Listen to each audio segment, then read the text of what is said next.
অন্তর্বর্তীকালীন সরকার কিন্তু কোনো নিরপেক্ষ প্রশাসনিক কাঠামো নয়। এটা একটুখানি আমি বলছি এই কারণে যে আমাদের মেয়েদের অবস্থানটা এই কনটেক্সটে আমাদের বোঝা দরকার। এটি একটি সংস্কার ও পুনর্গঠনের সেতু।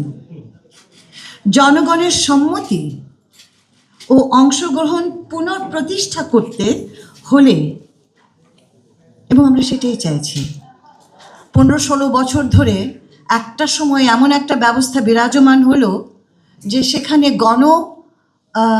কনসেন্ট, সম্মতির প্রয়োজনও যেমন ছিল না, উপেক্ষিত যেমন ছিল, রূঢ়ভাবে সেটা দমন করা হয়েছিল।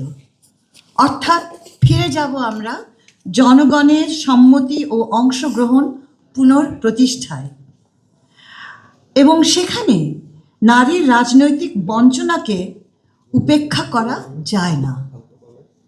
সেহেতু আমাদের একটা অবস্থান আছে, একটা নর্ম্যাটিভ অবস্থান আছে, একটা নৈতিক অবস্থান আছে, এবং নিঃসন্দেহে নারীর বাদ পড়ে যাওয়া আমাদের দৃষ্টিতে কোনো দুর্ঘটনা নয়। এটি একটি কাঠামোগত ক্ষমতার বৈষম্য। অন্তর্বর্তীকালীন সময়ে আমরা একটি রাজনৈতিক কাঠামোর ভেঙে পড়া, গণতান্ত্রিক শাসন ব্যবস্থা ভেঙে পড়া এবং সেই সংকটের ভেতরে নতুন করে একটা ব্যবস্থা সুপ্রতিষ্ঠিত করা, এই সময় যেটা আমাদের চোখে যেটা পড়ল যে কোনো সময়ের থেকে নারীর অংশগ্রহণ রাজনীতিতে কমে গেছে।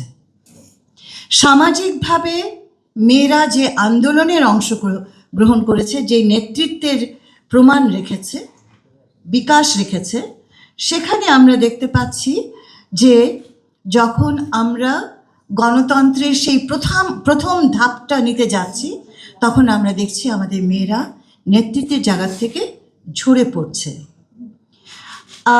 নারীর রাজনৈতিক অংশগ্রহণ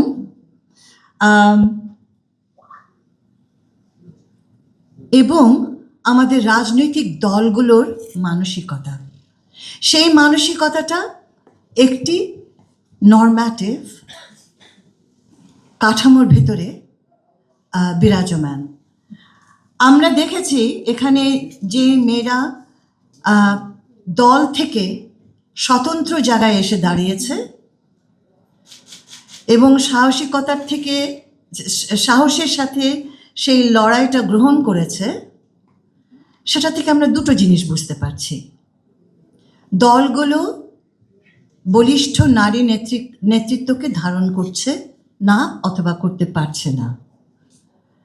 আমাদের কতগুলো মোটা দাগের নীতি ছিল, প্রত্যেকটা দলের 33% থাকতে হবে, কোনো দলের 33% নেই।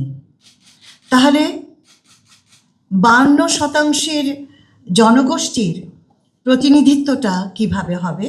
আজকে যে আপনাদের সবাইকে ডেকেছি এখানে, আমি গভীর পলিটিক্যাল অ্যানালিসিসে যাচ্ছি না, কিন্তু একটা জায়গায় আমার এই স্ট্যাটিস্টিক্সটা বোধহয় আমাদেরকে খুব চিন্তায় ফেলে দিচ্ছে, এবং নারী ও শিশু মন্ত্রণালয় বোধ করছি আমরা এখানে আমাদের একটা নৈতিক দায়িত্ব আছে, আমাদের মেয়েদের রাজনৈতিক ক্ষমতায়ন ঘটানো কিন্তু এই মন্ত্রণালয়ের একটি স্তম্ভ। সেই জায়গাটিতে আমার মনে হচ্ছে যে আমাদের খুব এই আলোচনার যে ধারাটা আমরা শুরু করেছি, আমাদের বোঝা দরকার কেন আমাদের এই অবস্থাটা তৈরি হয়েছে, এবং এই সরকারের, এই মন্ত্রণালয়ের কি করণীয়। আমি বলেছি আমাদের অবস্থান নিরপেক্ষ নয়, আমরা দেখতে চাই 52% জনগোষ্ঠীর প্রতিনিধিত্ব, কারণ আমরা গণতন্ত্রের কথা বলছি।